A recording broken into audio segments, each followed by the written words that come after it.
সাম্প্রতিককালে রাজ্যের উপর ভারী বৃষ্টিপাত সঙ্গে ঝড়ের তাণ্ডব।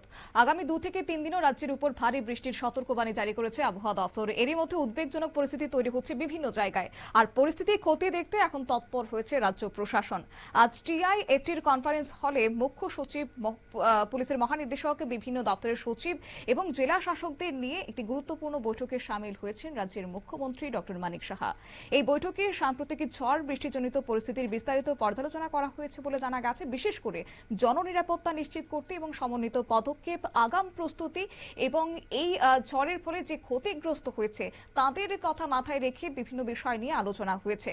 গুরুত্বপূর্ণ পরিস্থিতিতে এবার জোর দেওয়া হচ্ছে। প্রশাসনের তরফ থেকে জানানো হয়েছে প্রতিটি জেলা প্রশাসনকে সর্বোচ্চ সতর্কতায় থাকার নির্দেশও দেওয়া হয়েছে। কি বললেন আজ রাজ্যের মুখ্যমন্ত্রী, শুনুন। বন্ধের বিষয়ে কোনো কথা হয়নি, তবে ডিপেন্ড করে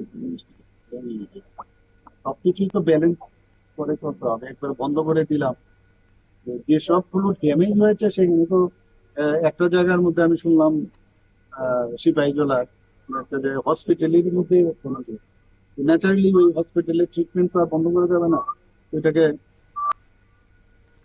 মুখ্যমন্ত্রীর বক্তব্য আপনারা শুনলেন এবং একই সঙ্গে কোথাও কোনো রকমের সমস্যা দেখা দিলে দ্রুত ব্যবস্থা গ্রহণ এবং সাধারণ মানুষের পাশে থাকার কথা এবং আশ্বাস দেওয়া হচ্ছে রাজ্য প্রশাসনের পক্ষ থেকে। ঝড় বৃষ্টির ফলে ক্ষতিগ্রস্ত এলাকাগুলিতে ইতিমধ্যেই ত্রাণ কিংবা উদ্ধার কাজ শুরু হয়েছে, তাও জোরদার করার নির্দেশ দেওয়া হয়েছে।